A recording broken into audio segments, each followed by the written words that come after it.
bow your heads and hearts, please.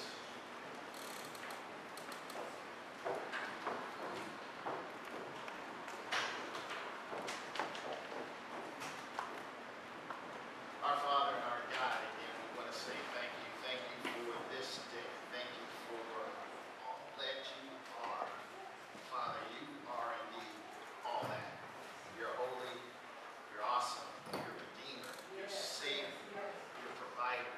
Father, we say thank you. Thank you for this day. Thank you for these, your people. Thank you for this opportunity to come together collectively to worship together.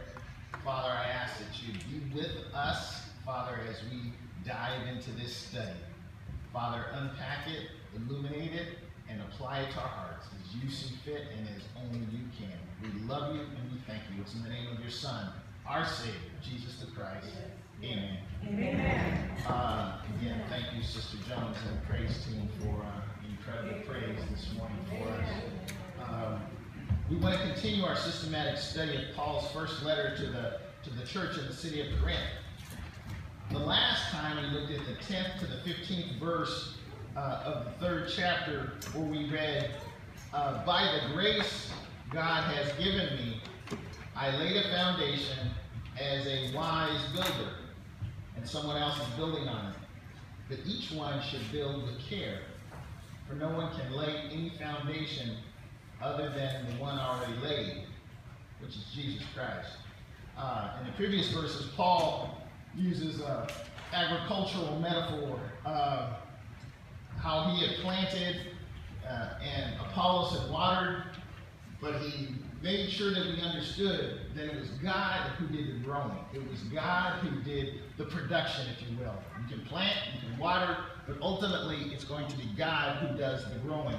And he pivots from that beginning using a building metaphor. And as we shared last week, there are two main points at least two main points we can pluck out of this. First, again, he's establishing the fact that each of us has a role, and it's transient. In this case, as you see here in the verse, Paul established the church at Corinth, but he recognizes that someone else is building on it, as he had written previously about Apollos. I planted, he watered.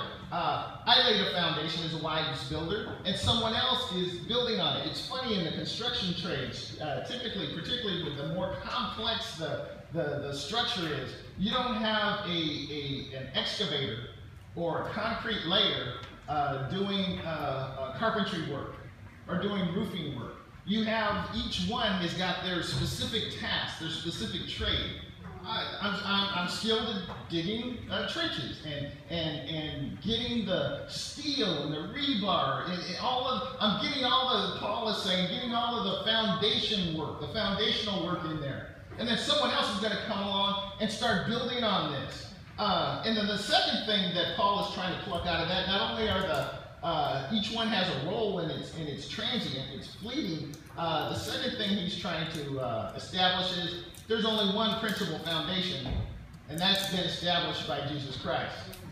And as we shared last time in the 16th chapter of Matthew's Gospel, Jesus does a check-in with the disciples, and he just asks, he says, what's the buzz on the street?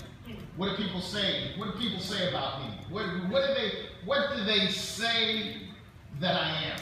And he says, well, you're this, you're that, you're John the Baptist, you're Elijah, you're a great prophet, you're any number of things. And that's not too much has changed in 2,000 years when you start to ask around. Well, what is Jesus? What is Jesus to the culture writ large?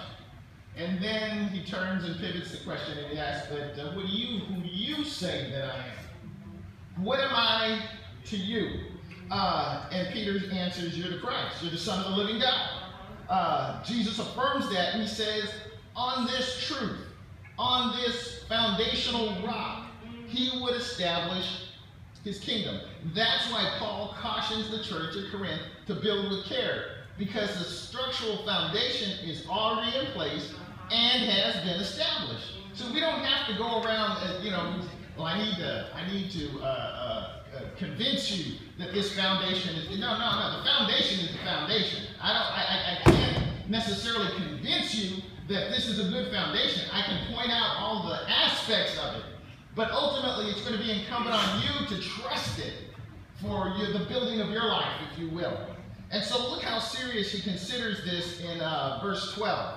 He says, if anyone builds on this foundation using gold, silver, costly stones, wood, hay, or straw, their work will be shown for what it is, because the day will bring it to light, and it will be revealed with fire, and the fire will test the quality of each person's work.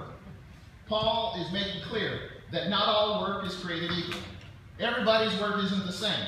As I shared before, you can give me a basketball and I can train all day long, just as long as LeBron, Michael Jordan, or Kobe. I can do exactly what they do in terms of devotional time. That won't make me LeBron, Kobe, or Michael Jordan. It just won't. It's like, no, Pastor, you don't have jumps. You don't have hops. But that's why it's incumbent on us to know what God has tasked us to do. And as important, what he has tasked us not to do. So we're not always attempting to do things. Paul writes, he says, there's going to come a day at daylight or daybreak that will reveal the work for what it is. Was it work that was aligned with God, that he called you to do this? Or is this just something you just wanted to do? Oh, I want to do this. God called you to do this. Is this the sweet spot of ministry that God has called you to do? See?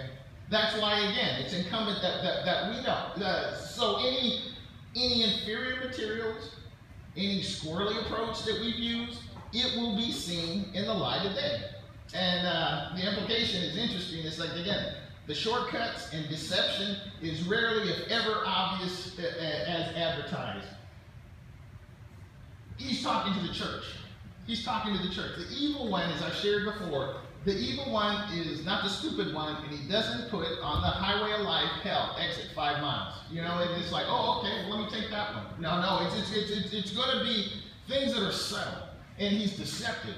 And whereas he cannot take your soul, as the verse points out, what he can do is get you caught up in doing things that aren't the best things that God wants you to do. They may even be good things, as we define good. And that's typically where the evil one gets us trapped. It's not like it's so egregious, it's like, oh, this is just horrible. But that's not what I want you to do. I've called you, I put a call on your life to do this. And I want to, but I don't want to do that. I want to do this.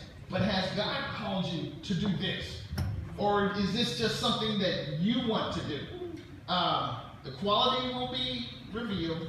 It will be shown for what it was or is in fire. As he writes in the 14th verse, if what has been built survives, the builder will receive a reward. If it is burned up, the builder will suffer loss, but yet will be saved, even though only as one escaping through the flames. In the 5th chapter of the second letter to the Corinthians, Paul writes, so we make it our goal to please him, whether we are at home in the body or away from it. For we must all appear before the judgment seat of Christ, so that each of us may receive what is due us for the things done while in the body, whether good or bad. There will be a day of inspection, Christian inspection, all the work that we've done. Not the great white